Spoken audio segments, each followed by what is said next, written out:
आज हम लोग पढ़ने वाले हैं सेल, सबसेल और ऑर्बिटल के बारे में। तो सेल होता क्या है? Shell and orbit are same. Shell और ऑर्बिट सेम होता है। And orbit also called as energy level. Orbit को एनर्जी लेवल भी कहा जाता है। An orbit is a well defined circular path in which electron revolves around the nucleus of an atom. Orbit ये वो well defined circular पथ है जिसमें इलेक्ट्रॉन रिवॉल्व करता है एटम के न्यूक्लियस के चारों ओर। अकॉर्डिंग टू बोर्स मॉडल के अनुसार the shells are represented by principal quantum number n। Shells को प्रिंसिपल क्वांटम नंबर से रिप्रेजेंट किया जाता है जिसे n से डिनोट करते हैं। चलिए यहाँ देखते हैं, ये कोई एटम है। ये क्या है? एक एटम है। ये उसका न्यूक्लियस है। न्यूक्लियस को पॉजिटिवली चार्ज से डिनोट करते हैं, दर्शाते हैं। ये उसका फर्स्ट ऑर्बिट हो गया।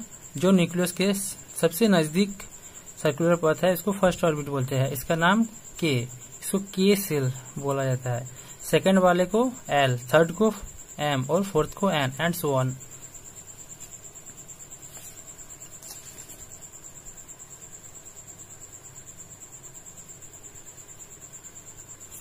फर्स्ट सेल जो होता है न्यूक्लियस के, फर्स्ट सेल जो होता है न्यूक्लियस के सबसे करीब होता है।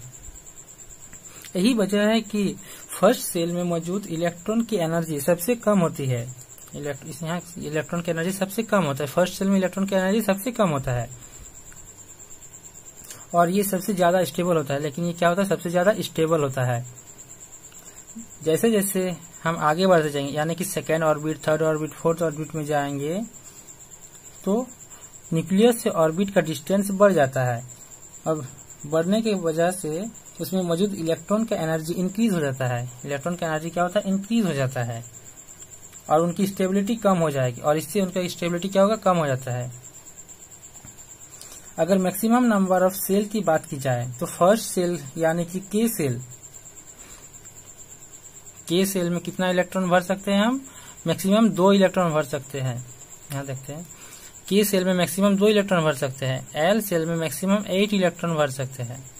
एम सेल में मैक्सिमम 18 और एन सेल में मैक्सिमम 32। यानी कि इस ऑर्बिट में मैक्सिमम कितना? 2 इलेक्ट्रॉन भर सकते हैं। सेकेंड वाले यानी कि एल में कितना? Maximum 8 electron. थर्ड में यानी एम सेल में कितना? मैक्सिमम 18 और फोर्थ में यानी कि एन में 32। अब इसका हम कैसे जानेंगे कि इसमें 2 भरेगा, इसमें 8 भरेगा, इसमें 18, इसमें 32? उसका एक फॉर्मूला होता है। Maximum number of electron is a shell is equal to 2n²। ये इसका फॉर्मूला है 2n², जहाँ n क्या है? Orbit number. अगर फर्स्ट ऑर्बिट हो तो वहाँ n की जगह 1 होगा, सेकंड ऑर्बिट में n की जगह 2, थर्ड ऑर्बिट में n की जगह 3, फोर्थ ऑर्बिट में n की जगह 4। तो चलिए देखते हैं। फर्स्ट ऑर्बिट में n is equal to 1, then 2, n की जगह पुट करते हैं 1 क्योंकि फर्स्ट ऑर्बिट है तो 1 का स्क्वायर 1 ही होगा, तो 2 into 1 is equal to 2। Second orbit में देखते हैं 2 इंटू n की जगह 2 होगा तो 2 स्क्वायर, तो 2 का स्क्वायर कितना हो जाएगा? 4 इंटू 2, तो 4 2 जा 8। इसी तरह थर्ड ऑर्बिट का निकालेंगे, फोर्थ ऑर्बिट का निकालेंगे तो थर्ड का होगा 18, फोर्थ का होगा 32।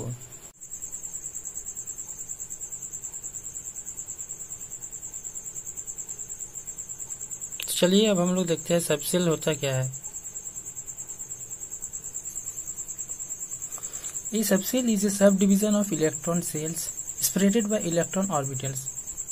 हमारे आसपास जो कि cell K, L, M, N, K, L, M, N,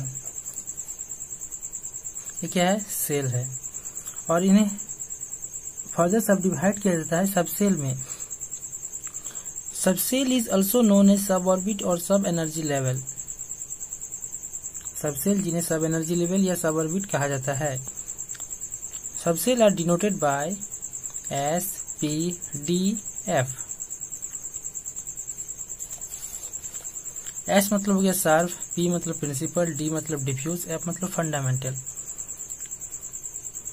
S subshell जो होता है ये होता है स्फेरिकल शेप का। ऐसा होता है स्फेरिकल शेप का, मतलब गोलीय शेप का।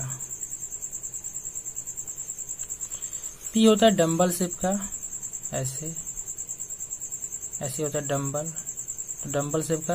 ये होता है डबल डम्बल शेप का। और ये एफ जो होता है कॉम्प्लेक्स, ये एफ कॉम्प्लेक्स स्ट्रक्चर बनाता है। अब एस सबसेल में मैक्सिमम नंबर ऑफ 2 इलेक्ट्रॉन होता है। इसमें मैक्सिमम नंबर ऑफ इलेक्ट्रॉन ज्यादा से ज्यादा 2 इलेक्ट्रॉन हो सकता है इसमें एस सबसेल में।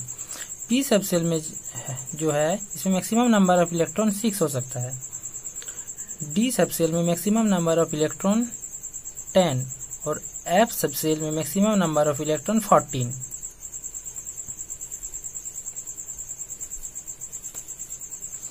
अब जो हमारे पास सेल का नंबर होगा उतना ही उसमें सबसेल भी मौजूद होगा। जैसे कि फर्स्ट सेल की बात की जाए, यानी कि के सेल, अगर के सेल की बात की जाए, के सेल, तो यहां हम देख सकते हैं कि सबसेल एक ही है। इसमें कितना, एक ही सबसेल है।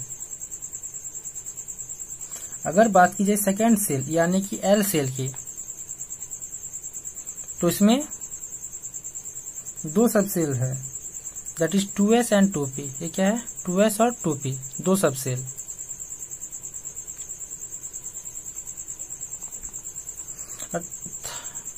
थर्ड सेल यानी कि एम सेल की बात की जाए, जिसमें होता है 3 सबसेल, वो है 3s, 3p और 3d। उसी तरह एन यानी कि 4, ये 4th नंबर पे है, जिसमें 4 सबसेल होगा।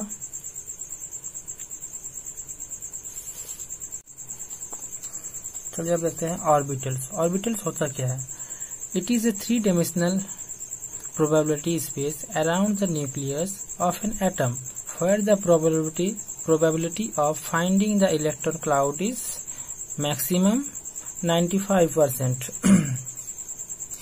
यानी ऑर्बिटल वो हमारे पास न्यूक्लियर के स्पेस होता है जहां पर इलेक्ट्रॉन के पाए जाने की सबसे ज्यादा चांसेस होते हैं।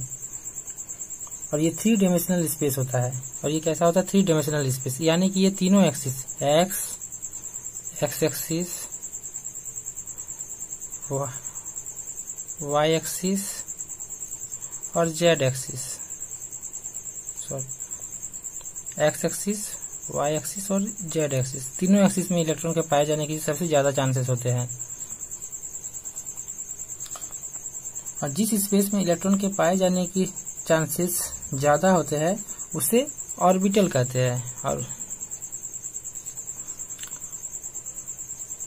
टाइप्स ऑफ ऑर्बिटल्स, ऑर्बिटल्स के प्रकार, S orbital, S subshell consist of only 1 orbitals. अगर बात की जाए एस ऑर्बिटल की, तो इसमें सिर्फ एक ही ऑर्बिटल्स होता है और वो उसे एस ऑर्बिटल कहते हैं। और ये जो होता है स्फेरिकल शेप का होता है, यानी कि गोलीय शेप का होता है।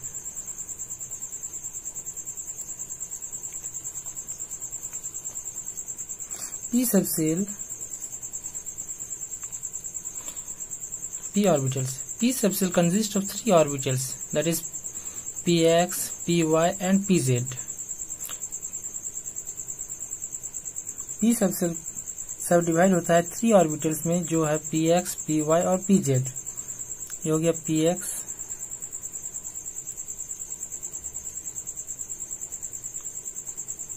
ये हो गया py और ये होता है pz।